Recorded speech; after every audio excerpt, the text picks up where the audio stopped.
ጀማው ኤፍ ኤ ካፕ ድልድል ሰማችሁ እንዴ? ማን እንደደረሰው ሰማችሁ? አልሰማችሁ ማለት እኮ እንደዚህ ሲጀመር አክቲቪስት ካልዘገበው ማለት ነው አልሰማንም ነው ማለት ያለባችሁ። ገብቷችኋል? አሁን ኮሜንት ሴክሽን ላይ ሰምቻለሁ ምትል ካለ ብሎክ ነው ማጨስ። የምር አልሰማውም አክቲቪስት አንተ እኮ እስከታወራ በጉጉት እየጠበቅን ነበረ ማለት ነው ያለበት። ሰምቻለሁ ኖ አይቻልም። ምክንያቱም ከኔ ነው መስማት ያለባ የኔ ወንድም ከኔ ነው ለማንኛውም ጀማው ድልድሉን ልንገራችሁ። ቸልሲ፣ ሲቲ፣ አርሰናልና ሊቨርፑል እንግዲህ ከሜዳችን ውጪ ጨዋታችንን እንደምናረቅ ተረጋግጧል ማለት ነው። አርሰናል እንግዲህ ማንቸስተር ታውን ጋር ደርሶታል ጀማው። ከባድ የሚባል አይደለም ይሄ ጨዋታ ጀማው። በጣም ጥሩ ድልድል ነው አርሰናል እየገጠሙ ያለ። ሊቨርፑል ኮልቭስ የራሱ ለሊቨርፑል እጅግ በጣም ጥሩ ነው። ሌላ ከባድ የገጠመው እንግዲህ ኒውካስትል ነው ጀማው። ኒውካስትል ከሲቲ ከባድ ነው። ሴንት ጄምስ ፓርክ ስቴዲየም ላይ ነው ይሄ ጨዋታ ይደረጋል ተብሎ እየተጠበቀ እንግዲህ የሚገኘው ጀማው። ሲቲ ዘንድሮ ጥረግረ ብላ ተብሏል መሰለኝ። ይሄው ፍዳውን እየበላ ነው የሚገኘው። ይሄ ከባድ ሜዳ ነው፣ ደም የለመደ ሜዳ ነው። እኔ ወንድም እዚህ ሜዳ ላይ ደግሞ ለሐለባቸው ሊበቀሉሽ ይመጣሉ፣ ጉድ ሊፈላ ይችላል ነው ምን ይሄ። አምስተኛ ዙር የኤፍኤ ካፕ ጨዋታዎች ድልድል ይፋ ሆኗል። ፋሚሊያንስ ቼልሲ እና አርሰናል ቀለል ያሉ ጨዋታዎች ደርሰዋቸዋል። ቼልሲ የሻምፒዮንሺፕ ክለብ የሆነውን ሬክሳምን የሚገጥም ይሆናል። ሬክሳም በዚህ ዓመት በሻምፒዮንሺፑ 47 ነጥብ በመሰብሰብ 8ኛ ደረጃ ላይ የሚገኝ ክለብ ነው። የአርሰናል ተጋጣሚ የሆነው ማንስፊልድ ታውን ደግሞ በሊጓኑ 39 ነጥብ በመሰብሰብ 13ኛ ደረጃ ላይ የሚገኝ ክለብ ነው። በሌሎች ጨዋታዎች ማንቸስተር ሲቲ በካራባኦ ካፕ ግማሽ ፍጻሜ ጥሎት ያለፈውን ኒውካስልን በድጋሚ በአምስተኛው ዙር በኤፍኤ ካፕ የሚያገኘው ይሆናል። ምናልባትም ይሄ ከበድ የሚለው ጨዋታ ነው። በሌላ ጨዋታ ሊቨርፑል በፕሪሚየር ሊጉ በወራጅ ቀጠና ላይ የሚገኘውን ውልቭስን የሚገጥም ይሆናል። ጨዋታዎቹ በፈረንጆቹ ማርች 7 እና 8 የሚደረግ ይሆናል። ቤቱ ከተመቻችሁ ፎሎ ማድረግ እንዳይረሳ። ይመቻችሁ። የኤፍኤ ካፕ አምስተኛ ዙር የዕጣ ድልድል እንግዲህ ወጥቷል። ሊቨርፑል ዘንድሮ በፕሪሚየር ሊጉ ሲዝን 20ኛ ደረጃ ላይ የሚገኘው ዘንድሮ ይወርዳል ተብሎ የሚጠብቀውን ወልቭስን ያገኛል። ኤፍኤ ካፕ አምስተኛ ዙር ላይ ነግሬያችኋለሁ እኮ ሊቨርፑልያን ዘንድሮ ዋንጫ ሳንበላ የትም አንሄድም። ይቺን ለጥፈን ወደ ቀጣይ ዙር ከማንቸስተር ሲቲ ውጪ እንግዲህ የታፕ 6 ቡድኖቹ እንግዲህ ቀለል ያለ ተጋጣሚ ደርሷቸዋል። ቀለል ያለው ግን የአርሰናል ነው፣ የሁለተኛ ዲቪዚዮን ቡድን ነው። ነገር ግን ሊቨርፑል ወልቭስ ገጥሞታል። በጣም አሪፍ ጨዋታ ነው። ቀለል አድርገን በቤንች ምናምን ገብተን ቀሸባቀባ አድርገን የምናልፈው ነው። ዲስ ኢዝ አ ጉድ ድሮ። ይመቻችሁ ሊቨርፑል። የኤፍኤ ካፕ ሩብ ፍጻሜ ድልድል ወጥቷል። የፕሪሚየር ሊጉ ቡድኖች አራቱ ቸልሲ ከሬክሰም፣ አርሰናል ከማይንስፊልድ፣ ሊቨርፑል ከውልቭስ ሶስታችንም አዌይ እንገጥማቸዋለን።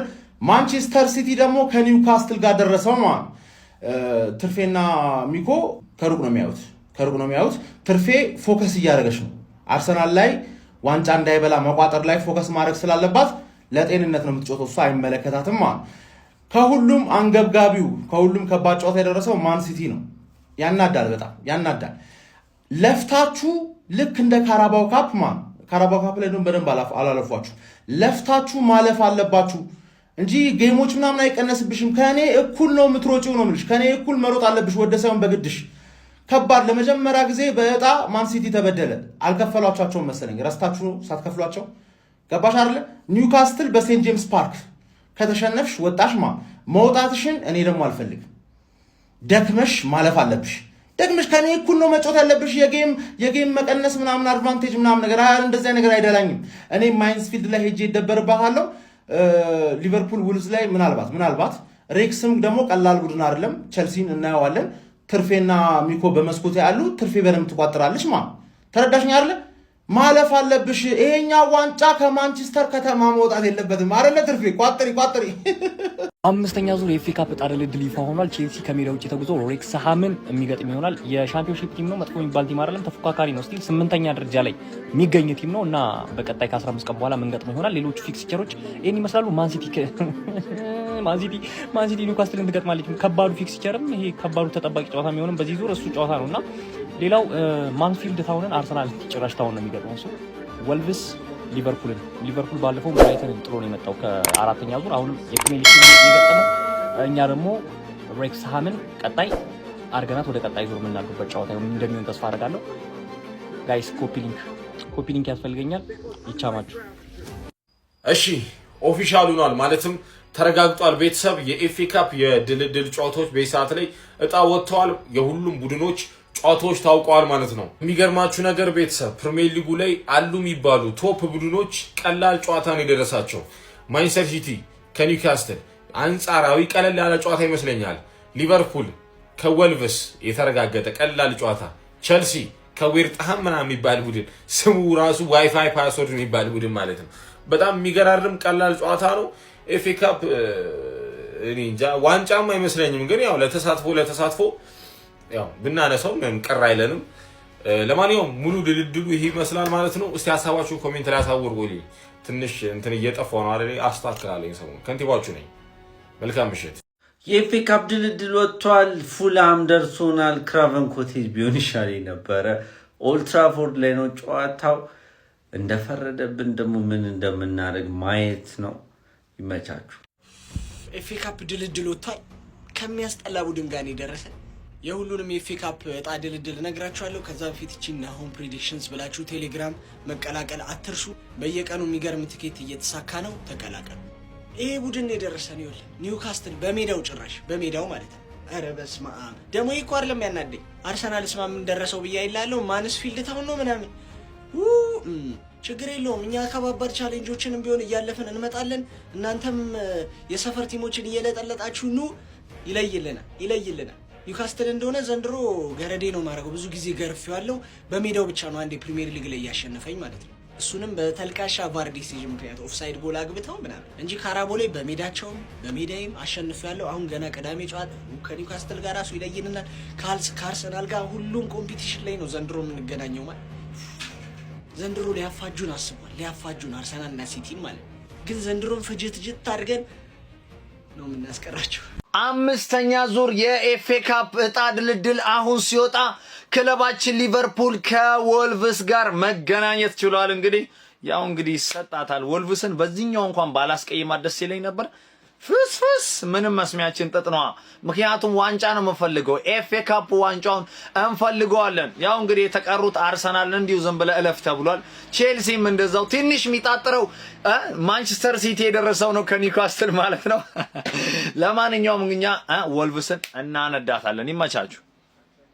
ሰበር መረጃ የእንግሊዝ ኤፍኤ ካፕ አምስተኛ ዙር እጣ ድልድል በሰዓት ይፋ ሆኗል። አራተኛ ዙርን በማለፍ ወደ አምስተኛ ዙር መካተት የቻሉት ቡድኖች እጣ ድልድልም ይህንን ይመስላል። ፉልሃም ከሳውዛምፕተን የሚገናኝ ሲሆን የፖርት ቬል እና የብሪስቶል ሲቲ አሸናፊም ሰንደርላንድን የሚገጥም ይሆናል። ኒውካስትል ዩናይትድ ከማንቸስተር ሲቲ፣ ሊድስ ዩናይትድ ከኖርዊች ሲቲ እንዲሁም ደግሞ ማንስፊልድ ታውን ከመድፈኞቹ አርሰናሎች የሚገናኙ ሲሆን ወልቭስ ደግሞ ከሊቨርፑል የሚገናኝ ይሆናል ማለት ነው። ሬክሳም ቼልሲን የሚገጥም ይሆናል። ዌስትሃም ዩናይትድ ማከልስፊልድን ወይም ደግሞ ብሬንትፎርድን የሚገጥም ይሆናል ማለት ነው። ለማንኛውም ስለ ኤፍኤ ካፕ እጣ ድልድል ምን ትላላችሁ? የዘንድሮ ኤፍኤ ካፕ የሚያሸንፈው ቡድን የቱ ይመስላችኋል? ሀሳባችሁን አጋሩኝ። የፕላስ ምልክቱ መጫ እንዳትረሱ ወገን። አምስተኛ ዙር ኤፍኤ ካፕ ድልድል ከቻ ሀሳብ ብሏል። ያላለፋችሁ ይህን ቪዲዮ ስክሮል ማድረግ ቻላችሁ። ያለፋችሁ ግን ይህን ቪዲዮ በደንብ ኮፒ ሊንክ እያደረጋችሁ አካውንታችን ትንሽ ትክክል ስለሆነ በደንብ ኮፒ ሊንክ ይደረግ፣ እስከ መጨረሻው ይደመጥ፣ ከማን ጋር እንደደረሳችሁ ተመልከቱ ማለት ነው። አሪፍ ቡድኖች እለፉ የተባልን ይመስል አንደኛው ግን አሪፍ ጨዋታ ማለት ነው ኒውካስትል ከማንቸስተር ሲቲ። በዚህ ዓመት ምን እሺ ነው በየጊዜው በቃ ኒውካስትል ከሲቲ በዚህም በዛም ስትል ጨዋታ አላቸው ማለት ነው። ሌላው ግን እንዳለ በቃ እለፉ ነው። እንደምታዩት እዚህ ጋር ማንስፊልድ ታውን ከአርሰናል፣ ሊቨርፑል ከወልቭስ ደርሶታል። እዛ 20ኛ ያለው ቡድን ማለት ነው። ቼልሲ ደግሞ ከነዛ ያ ዴድፑል ቲም ከሬክሳም ጋር ደርሶናል ማለት ነው። አዝናኝ ጨዋታ ነው የምናየው ማለት ነው። እኛ ቀጣይ ከበርንሊ ጋር ከተጫወትን በኋላ አዌ ጌም ብዛት ያስጠላል። በቃ ዝም ብለን አዌ ነው የምንጫወተው ማለት ነው። ኤኒዌይስ ሙሉ ድልድሉ ይሄን ይመስላል። ፖዝ አድርጋችሁ መመልከት ትችላላችሁ። ይመቻችሁ። እንግሊዝ ኤፍኤ ካፕ አምስተኛ ዙር ድልድሉ ወጥቷል። እንደምታውቁት ትናንት አርሰናል አሸንፏል። ቪጋን 4-0፣ ሲቲም ከትናንት ወዲያ አሸንፏል። በዚህ መሰረት ሲቲ ከኒውካስትል የሚገናኝ ይሆናል። አርሰናል ደግሞ ማንስፊልድ ታውን የሚባል ቲም ጋር የሚገናኝ ይሆናል። ሬክሳም ከቼልሲ፣ ወልቭስ ከሊቨርፑል የሚገናኝ ነው። ሬክሳም ማለት ለማታውቁ ሰዎች ኦነሩ ከባለቤቶች ውስጥ አንዱ ዴድፑል ነው ወይም ደግሞ ራያን ሬኖልድስ ነው። ዴድፑል ነው የሚጫወተው። እንግዲህ ሬክሳም ከቼልሲ ይገናኛል። ከዛ በተጨማሪ ደግሞ ፉልሃም ከሳውዛምፕተን ይገናኛል። እነዚህ ቲሞች ውስጥ የትኛው ወደ ቀጣዩ ያልፋል ብላችሁ ታስባላችሁ? ግምታችሁን ኮሜንት ላይ አስቀምጡ። አምስተኛ ዙር የኤፍኤ ካፕ ጨዋታችን እንግዲህ ከወልቭስ ጋር እንደሚሆን ተረጋግጧል ማለት ነው። እንዲሁ ዝም ብለው እኮ ሲያለፉ ነው። እሺ እኛውን ትሬሊንግ አንፈልግም። በቃ ቀጥታ ወደ ፋይናሉ ነው መሄድ የምንፈልገው። ዝም ልምምድ አሁን ወልቭስም ላይ እንድንለማመድበት በቃ ካላችሁ እንግዲህ ምን እናደርጋለን? 1-6 ምናምን ጎል አግብተን ምናምን ተለማምደንበት እንወጣለን። ግን እኛ ቀጥታ ወደ ፋይናል ነው መሄድ እንፈልግ። ለምን ታለፉ ታደርጉናላችሁ? አንፈልግም መለማመድ።